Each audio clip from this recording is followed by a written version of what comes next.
I said it once and I will say it again. You cannot get more freaking badass. Piplup and Kirby. This is the epitome of epic. Anyway, hey guys, what's up? NGS back again for another video. Here to host another discussion for your viewing pleasure. If you hear some yelling or laughing in the background, my dad and sister and my mom are talking politics, and there's a pretty divided household, when it comes to political matters. I try to keep to myself because honestly there's too much it's just a joke, honestly, that you see it's going on in politics these days. But, I'll just save that for something else, probably a vlog TV, because where I can talk about it in length, And you know how people are so butthurt on politics, if you just say one thing, they disagree with you. But, it's another time, it has nothing to do with the situation at hand.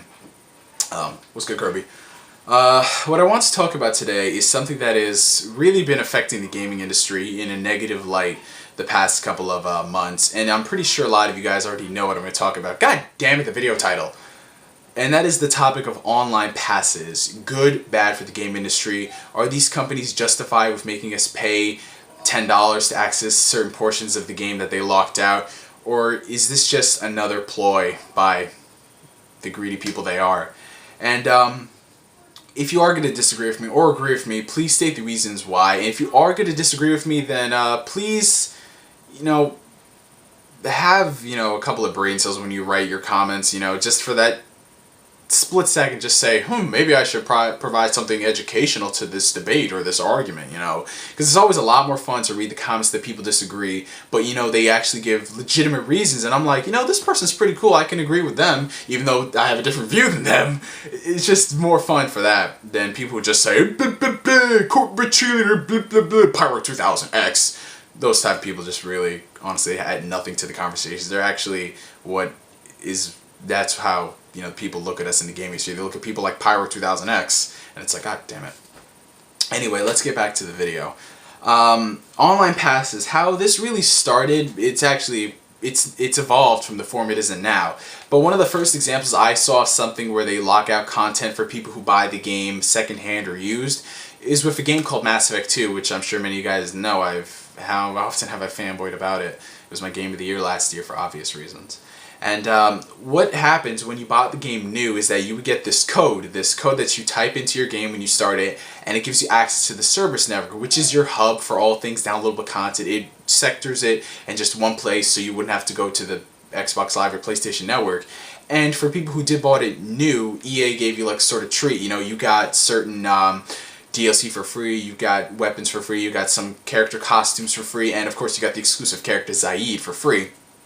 And this is for people who bought it new. And for the people who bought the game used, you wouldn't be able to access that content. You have to pay $15 on PSN or Xbox Live to get that content.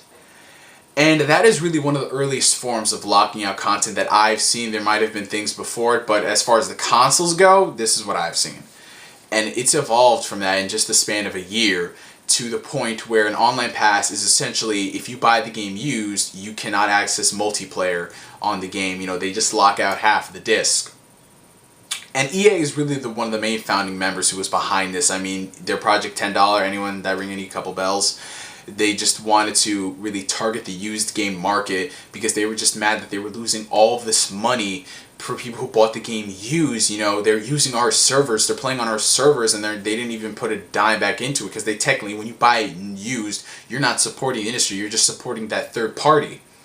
And the used game sales, they've, in the past couple of years, I shouldn't have to tell you this, but they've been booming. I mean, when you have a store like GameStop, buy and trade used games, that's their slogan. I mean, when you freaking pick up the damn phone, it's like, hi, welcome to GameStop, where we buy and trade used games. We have Madden 2013, come pick it up now. I don't want to buy freaking Madden. It's the same crap every single year. I don't care what you say. I'd rather play Call of Duty. That has more changes than Madden does. It's the same shit. Fuck, NBA 2K11 is the win.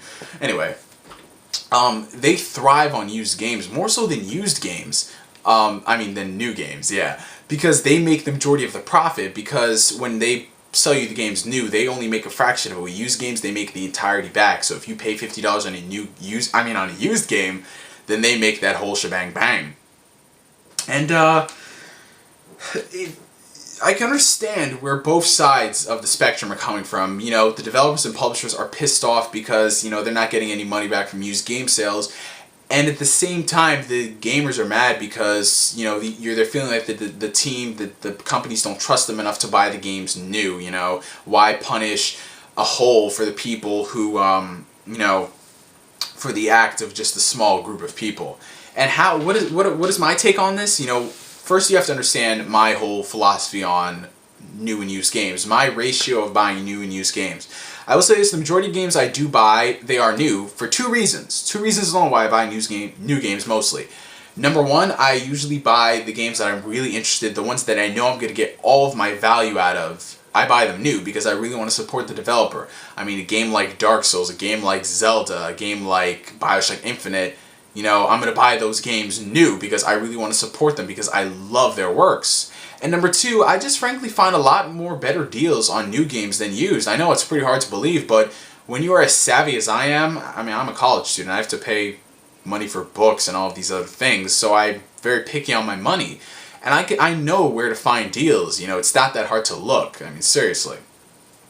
And used games, I do still buy. I still do buy used games, but not a lot. You know, usually they're just games that I honestly can't find anywhere else, you know, or I see like a really good deal on them. So I can't say that I buy all of them new because I buy them used, because some games go out of print. You know, some games I wanted to play from 2007, they stopped producing. I'm like, oh, god damn it, that sucks. And is there a problem in this from both sides? Are both gamers and both the companies being greedy and they're just, you know, going batshit crazy? Yes, there is.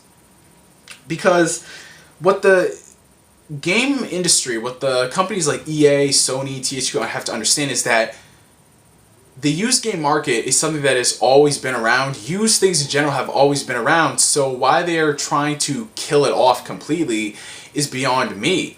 Because it is something that has always existed, and it was something that was always there. It will still be there. People just want to buy things used. Has GameStop and all these other places really glorified the concept of used games? Yes, they have. They've essentially killed the idea, you know, that there's value in new things when you can just buy new. And off a side note, if you're going to buy used games for $55, what the hell is wrong with you? If you're going to spend that much money where with tax it more or less comes to the same price, you're really that cheap. I mean, it's ridiculous. But there are people out there who want to buy used games for $55. I'm like, what? Seriously? What, you want to go get a Subway sandwich? Or whatever, man. Whatever, to each his own, I guess. So they have to understand that this market will always be around. And the gamers, on the other hand, they have to stop, you know, glorifying the idea of used games and even piracy, you know. They have to support the developers more. I mean, these gamers, they buy their entire libraries used and they complain because games are too expensive these days, when really, we're in a recession. How the hell do you not know how to shop? What the hell? I mean, you're there saying, oh, I can't afford to buy new games, yet you're spending $50 on a used game? What the hell is wrong with you? I mean, it's shown. It is, statistically speaking, new games, the price of a new game drops fast. And Amazon, oh my god, they have proven that to a fact.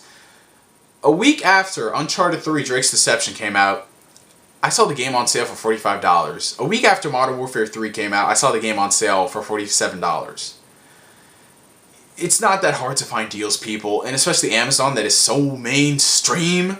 They got an app on the Droid, they have an app on iOS. Are you telling me you can't boom, boom, deal of the day?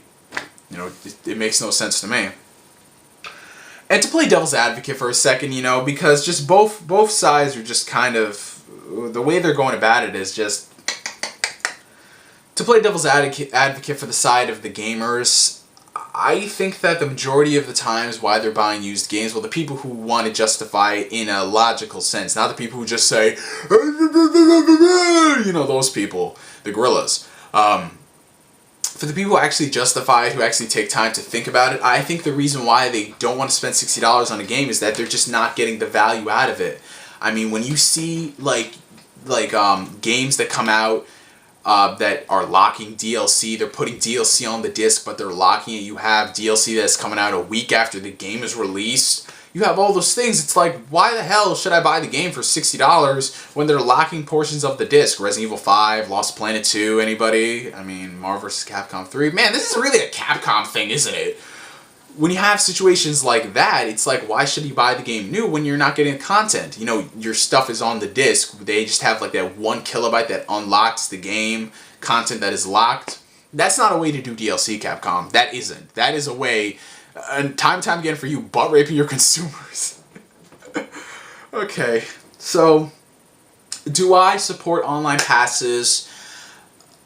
Generally, the idea is fine because I want developers to get money out of this, but the way they're going at it is just ridiculous. They're acting like nobody buys new games anymore, which people still do. People just, they find value in the name new. They want to buy the new releases. So you just have to have some form of, you know, trust between your customers. You can't just say that, you can't label everyone as, you don't buy new games, we will punish all of you. It's ridiculous to just like, especially Sony, to jump on board and put the majority of their exclusives having an online pass. It's just that you have to find better ways to combat this than just locking it out for everybody. That doesn't make sense. And there's always that doomsday theory that, oh, this is just going to happen to multiplayer. It's not going to happen to single player. We can still play our offline games. But when you have an instance with Rage, we really can't say that they can just lock out multiplayer, because if they have that sort of power, you always got to think, what else can they do? Anyway, that's just my whole discussion on online passes, good, bad for the gaming industry. Just both sides just need to calm the fuck down, seriously. The developers and publishers need to have more pride in the gamers, and the gamers just as a turn, they have to start buying their games new. At least they have to start looking around for deals. I mean, I'm not going to blame Funimation for the price of One Piece because I know how to freaking shop. You know what I'm saying? So that's it, you guys. That's the end of this video. I hope you enjoyed it. Disagree with me, agree with me. Spread this internet video around to the internet. Spread this internet video around to the internet, and it will be on the internet. Yes. And I hope you enjoy. So for me to you for now, I'm NGS signing out, and I will catch you guys later. Peace.